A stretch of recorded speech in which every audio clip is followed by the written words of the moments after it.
അങ്കമാലിയിൽ അമിത വേഗത്തിലെത്തിയ കാർ ഇടിച്ച് വിദ്യാർത്ഥിനിയായ ജാസ്ലിയ മരിച്ച കേസിൽ പ്രതി സിറിയക് ജോർജിനെ പിടികൂടുന്നതിൽ അങ്കമാലി പോലീസ് വീഴ്ച വരുത്തിയിട്ടില്ലെന്ന് ആലുവ ഡിവൈഎസ്പിയുടെ റിപ്പോർട്ട്.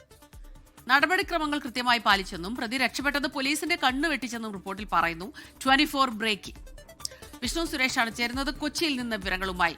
വിഷ്ണു, ഈ റിപ്പോർട്ടിൽ ഇതിങ്ങനെ പറയാനുള്ള ഒരു കാരണം എന്താണെന്നുള്ള ചോദ്യം സ്വാഭാവികമായിട്ടും ഉണ്ടാവും. കാരണം അത്രയേറെ വിമർശനങ്ങൾ ഉയർന്നിരുന്നു. കുടുംബത്തിന്റെ പരാതി, അവരുടെ ദുഃഖം, വിഷമൊക്കെ നമ്മൾ കണ്ടതാണ് ഈ വാർത്തയിൽ.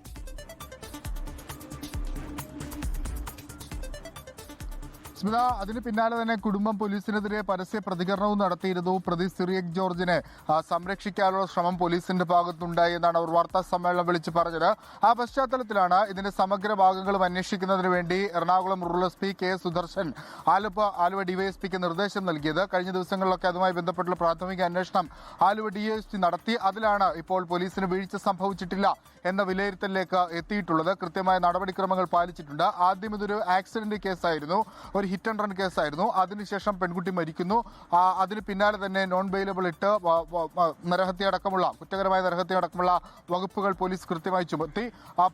പ്രതി ആ സമയത്ത് അവിടെ നിന്ന് പോലീസിന്റെ കണ്ണുവെട്ടിച്ച് രക്ഷപ്പെട്ടു. പലയിടങ്ങളിലും പോലീസ് പ്രതിയെ തെരഞ്ഞെത്തിയെങ്കിലും അവിടെ നിന്നൊക്കെ പ്രതി രക്ഷപ്പെടുന്ന സാഹചര്യമാണ് ഉണ്ടായത്. അതാണ് ഈ സംഭവത്തിൽ ഈ പ്രതിയെ പിടികൂടുന്നുണ്ടായ ഒരു കാലതാമസം. അതും അത്ര വലിയ കാലതാമസമായി പോലീസ് കണക്ക് കൂട്ടുന്നില്ല. കാരണം കുറ്റകരമായ നരഹത്യ ചുമത്തി 2-ാം ദിവസം പ്രതിയെ പിടികൂടി എന്നാണ് പോലീസ് പറയുന്നത്. അതുകൊണ്ട് തന്നെ ഇതിൽ വീഴ്ചകൾ ഉണ്ടായിട്ടില്ല എന്നാണ് പോലീസ് ആലുവ ഡിവൈഎസ്പി നിലവിൽ എസ് പിയോട് പറഞ്ഞിട്ടുള്ള കാര്യങ്ങൾ. അതിൽ ഇനിയിപ്പോൾ കുടുംബത്തിന് ഏതെങ്കിലും തരത്തിലുള്ള അതൃപ്തി ഉണ്ടാകുമോ ഇല്ലയോ എന്നുള്ളതാണ് നോക്കിക്കാണേണ്ട ഒരു പ്രധാനപ്പെട്ട കാര്യം. എന്തായാലും ഇതൊരു വസ്തുത നിലനിൽക്കുന്നത് ഈ സംഭവം നടന്ന് 7-ാം ദിവസമാണ് പ്രതിയെ പിടികൂടുന്നത് എന്നുള്ളതാണ്. അതും വലിയ പ്രതിഷേധങ്ങൾക്ക് ഒടുവിൽ.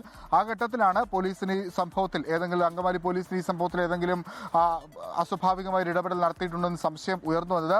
പക്ഷേ ആലുവ ഡിവൈഎസ്പി നടത്തിയ അന്വേഷണത്തിൽ അത്തരത്തിലൊരു അസ്വാഭാവികതയും ഉണ്ടായിട്ടില്ല. കൃത്യമായി തന്നെ പോലീസ് ആക്ട് ചെയ്തു എന്നാണ് നിലവിലെ റിപ്പോർട്ട് സൂചിപ്പിക്കുന്നത്.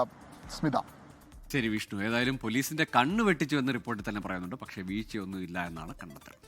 ലോകത്തെവിടെയായാലും ഏത് സമയത്തും 24 വാർത്തകളും ഓഗ്മെന്റഡ് റിയാലിറ്റി പാക്കേജുകളും എക്സ്പ്ലെയിനറുകളും വിശദമായി കാണാൻ ഞങ്ങളുടെ യൂട്യൂബ് ചാനൽ നിങ്ങൾക്ക് സബ്സ്ക്രൈബ് ചെയ്യാം.